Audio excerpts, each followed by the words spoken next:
Hey again, in this video we're going to talk about assembling the rest of the saxophone, or actually the entire saxophone, and playing our first three notes. Okay, so we're going to have some fun with this. In a previous video I showed you how to put together the neck and the mouthpiece and the ligature and the reed and make that nice sound on this. And so now what we need to do is to get ready to play the entire saxophone.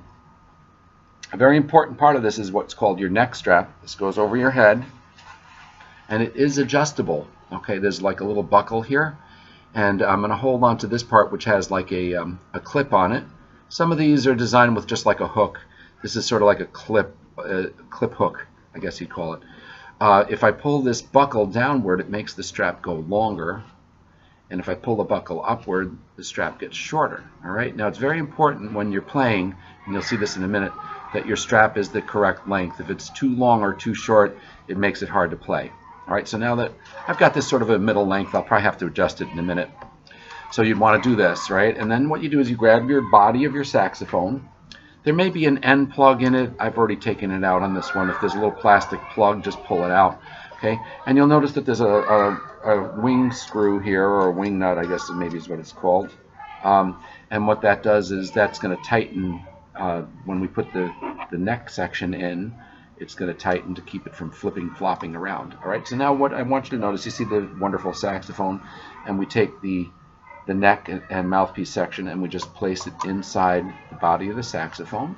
And notice I just kind of wiggle and push it so it looks like this. All right, if you do it this way, it might still go together, but that's backwards. You'd be playing it yourself, which wouldn't be too good. All right, so we kind of go like this. Turn it around, and in we go. All right, and then what I'm going to do is I'm just going to tighten this little screw here a little bit just to snug it up. Okay, it still might move a little bit, but it should be pretty snug there. Okay, now the next thing to know is that on the back of the saxophone there's an eye hook right here. Okay, and that's what I'm going to clip my neck strap into. So here we go. Oops, there we go, got it. All right, so now when the neck strap is properly adjusted, the saxophone should come directly to my lower lip, the mouthpiece part. Now if you notice right now, it's kind of coming to my nose, so this is a little too short for me. Okay, so what I'm going to do is I'm going to pull the buckle down a little bit, and there I go. Okay, so that's pretty comfortable. If I go too far, then what happens is it hits me in the chin. That's no good either. Now what sometimes happens if people have the neck strap too long, I see a lot of students doing this kind of thing, like the mouthpiece is there, right, and they're not keeping good posture and they go like this. So if you have to move your head down, that's not good. All right, so what you want to do is bring your neck strap up.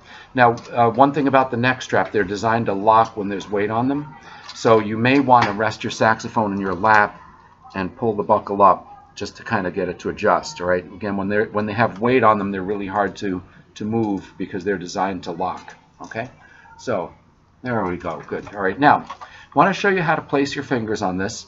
Again, this is like a giant recorder, being one of the woodwind instruments. Okay, on the back side of the saxophone, there's not a lot of keys, but on the front there's a lot. Okay, and also on the sides, which we're going to have to watch out for. This key right here is a thumb rest. This is called the octave key. We're not going to need this right away, but we will eventually. But right now what I'd like you to do is take your left thumb and just put it on that thumb rest. Okay?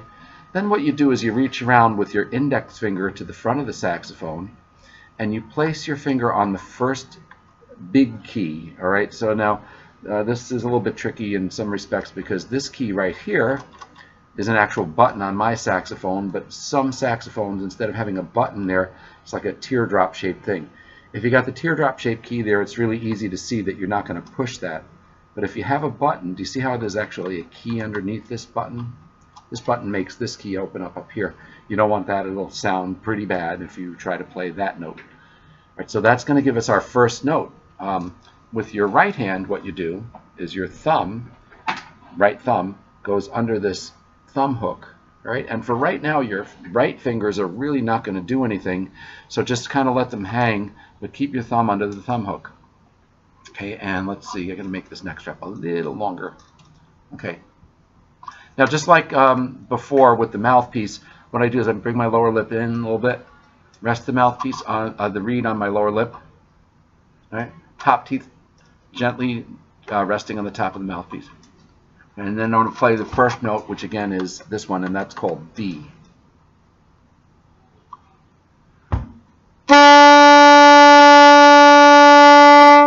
Okay, and now what I'm going to do for my next note is I put my middle finger down on the next big key. Do you see this tiny one here? That doesn't count because it's attached. When I push this one, that one goes down too. So that's going to give me my second note, which is A.